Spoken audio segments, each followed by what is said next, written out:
Rolling.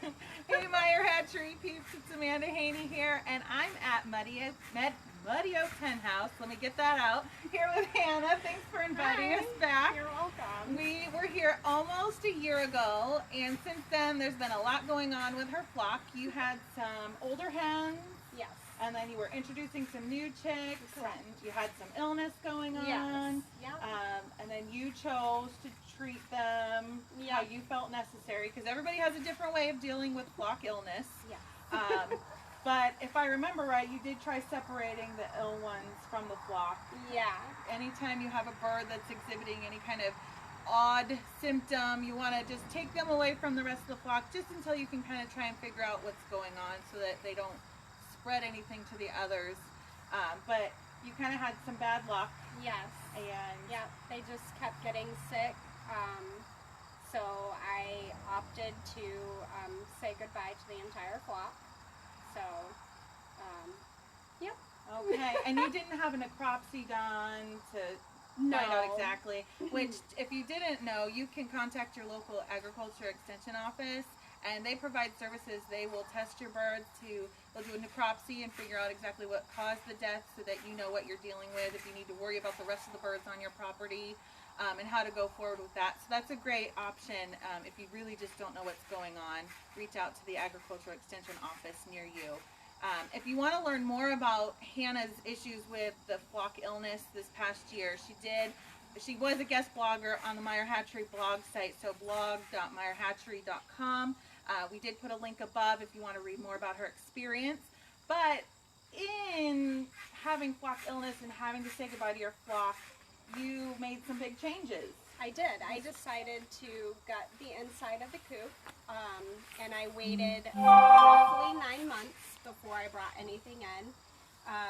A lot of the illnesses that I researched had basically a 6-month to about a year time that they needed to be no flock in there in order to risk them getting sick. And to anybody that has problems with chicken math, 6 months is a long time without chickens. Yes. And I know you've got some little mouths to feed, so they were probably missing those farm fresh eggs from mom, collecting them in the morning. Yes, and every time I had to buy eggs at the grocery store, I slightly gritted my teeth because it's just not the same. So, but you were tough and you were resilient, and we still have Muddyoaks Henhouse because there's some new stuff in there. There is, and I'm so excited to show you. Awesome. So let's go on in and see what kind of changes you've made. So the first thing that we did was we added the screen door. That is new from the last time you were here, and that is to help with airflow during warm seasons, and to keep my kids out. Kinda. We put the latch down low, so it's not foolproof. So, come on in. Awesome. Okay. Show them around. Sure. All right, welcome. So, for those of you that have been following me for a while or watched the last live tour about a year ago with Myers, you will remember that the roost bar used to be on this wall and the nest boxes were here, and we pretty much had feeding set up over in this area. So one of the things that we did was we decided to put the nest boxes on this wall and move the roost over here, because where we are, they the wind hits the back side of the coop. And so where the roost bar used to be was kind of a little more drafty in the winter than I wanted to repeat. So that was, you don't want a direct draft on your birds. Yes. So we moved it here to kind of keep them off the wall that gets hit with the blunt of the winter weather. And then one thing that was really important, as most of you know, chicken math is a real thing, and it's hard not to get chicks come spring. So a in-house brooder was #1 on my must-have in coop. So we set up this area, and this is just an old window that we up-purposed. We put the hardware cloth on, and my husband made it to where it slides. There is still a little stuff left from the new flock. That being said, there's definitely some stuff that I'm hoping to change before we get more chicks. It's really a pain in the tush to clean. Well, I do like that there's a lip here, so there's really no direct draft when you have those itty bitties in there. Yes. That's really nice. And there's no way for like the hen's litter to get into the brooder. And he put a stop so I can't slide it too far. So that is one of the new additions. The other thing that I thought was important is storage. We have the barn and that works great, but often I'm doing chores by myself, and to go to the barn and get straw and bring it back, or pine chips for the nest boxes, it's just tedious. Yeah. So we put, my husband built this and used the corrugated metal like the rest of the coop, and this is our little storage area. And the door doesn't open all the way. I'm okay with that. So, so what we keep in here is, this is full because we just opened a new bale, but we keep a bale of straw for the bedding on the floor. We keep the pine chips, and my feed is back here, and I have oyster shells down there also. And this is nice because the chickens just can't get into and mess up good stuff. And it's got a lock, so I like that. And when you're a farm mom, you have to make things easy. Yes. And quickly accessible. Yes. And the boys like to help also, so this makes it easy for me to just allow them to come in and, you know, help with the nest boxes or whatever we want to do. And then this, we have kind of a dead space here. We're not sure if we're going to change that up later or not. For now, it kind of holds my bucket with my feed scoop. And then I put down the first Saturday lime when I clean the coop. It helps with keeping the ammonia smell down. I put it in the windows. You can kind of see, to help with flies and, you know, bugs. So you know, another good spot, a good thing for that spot would be if you ever wanted to introduce another bird, like an older bird, you could put it in a cage. Oh, that's a good idea. That's that way your flock can see that bird for a week or two, and then gradually introduce over the evening. It's a good space where they can all see each other, but not get to each other. I like it, yeah. And that's kind of what we were trying to do, is functional, like you said, so that we can bring other things in and not make it tedious. So let's talk about these nest boxes. The nest boxes. Move over Martha Stewart. Love him. So my friend Jackie at the Charm Farmhouse helped me make this custom stencil.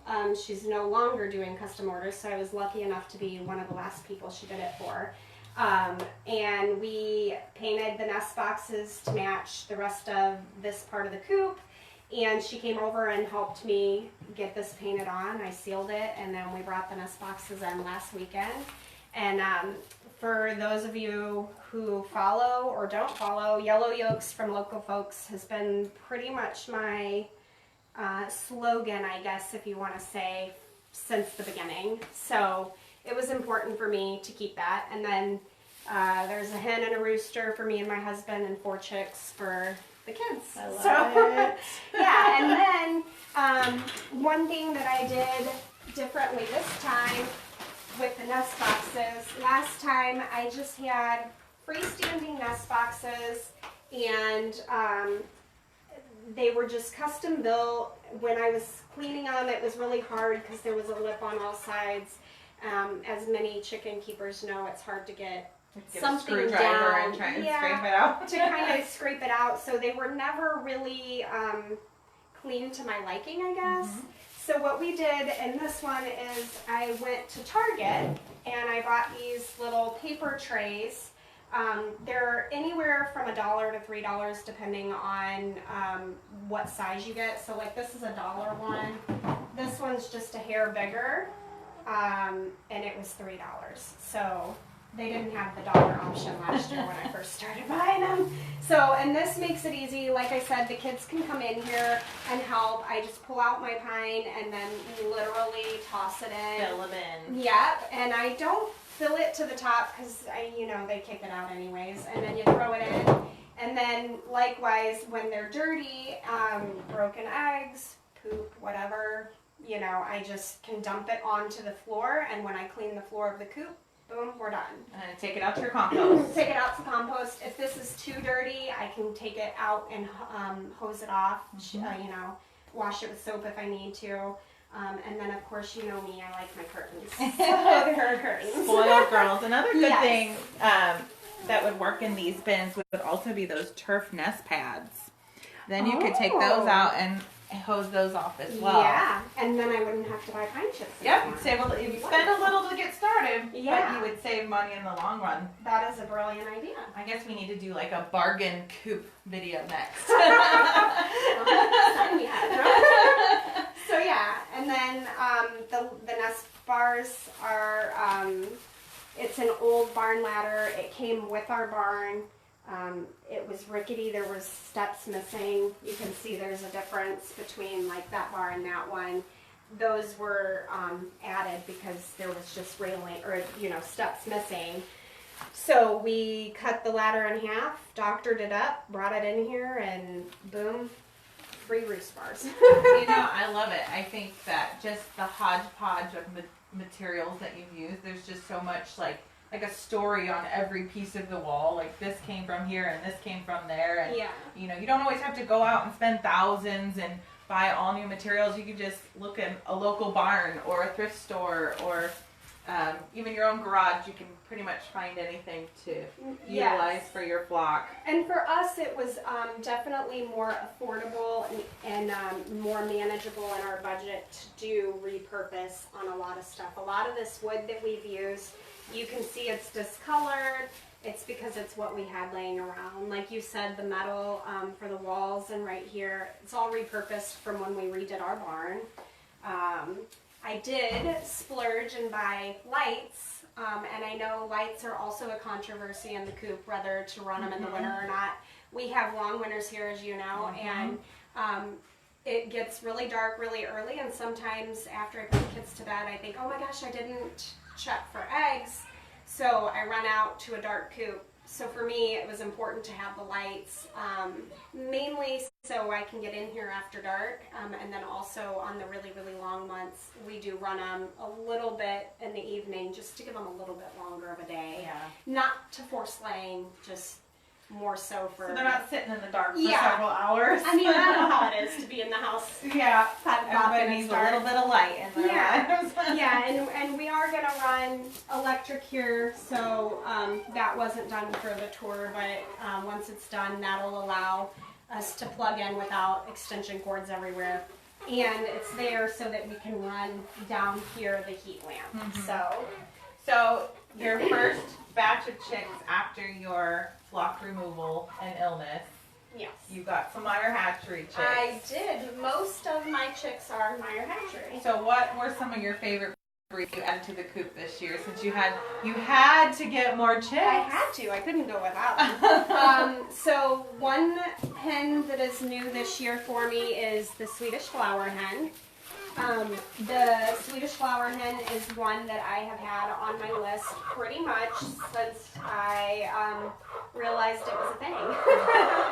I also have some Easter eggers, which you can see she's peeking her head right there. Oh, she left. There she is. She's playing peekaboo. So that's an Easter egger. I did have an Easter egger with my first flock, and I absolutely loved them. They were very calm. It's always fun to see what egg they're going to lay.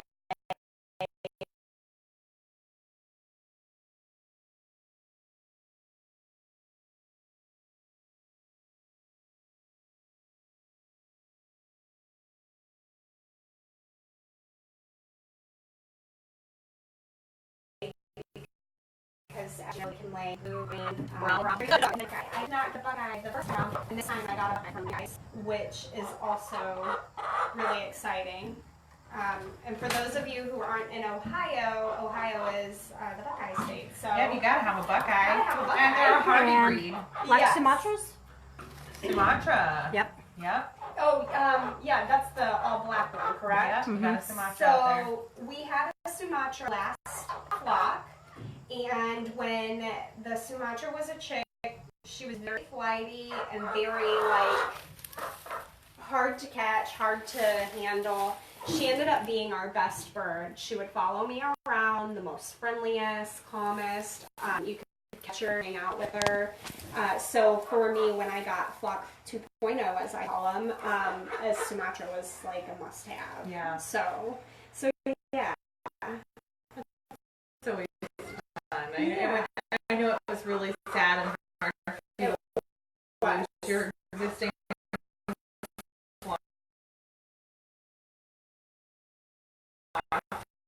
but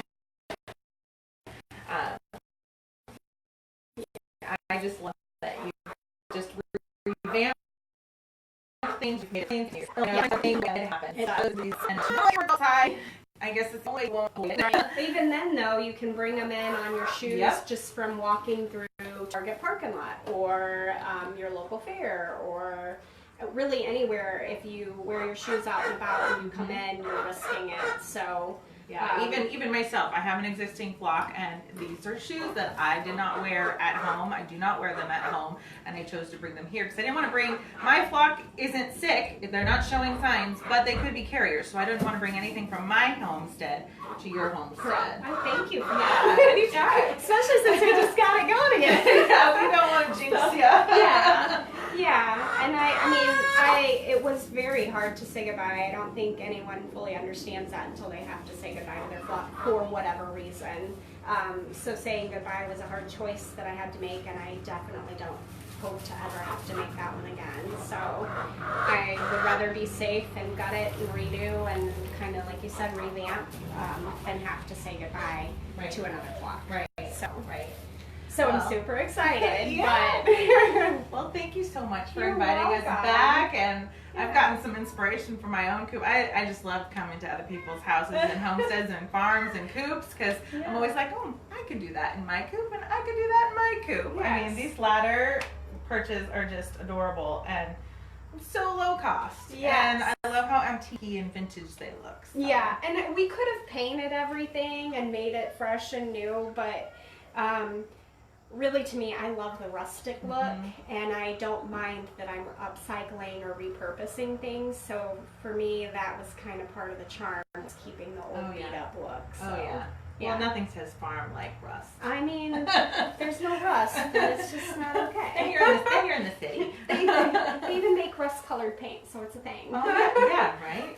Well, thank you again for inviting us over. You guys, if you have something to share with us, if you have a cool thing going on in your coop, please send us an email to info@meyerhatchery.com. Chat us on the website. We'll be happy to answer any questions. We'd love to see pictures. Speaking of pictures, we've got this big Meyer Hatchery catalog cover chick contest going on.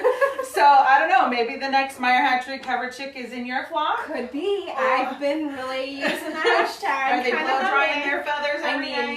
We don't disclose that information.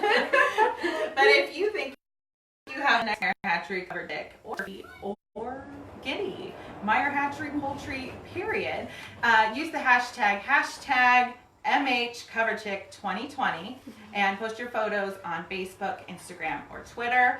You can also enter your photos on the blog.meyerhatchery.com. There's a whole write-up on how to enter and how to take your best photos. So please do so. Thank you guys for joining us, and we hope you have a great evening. Thank you. Bye.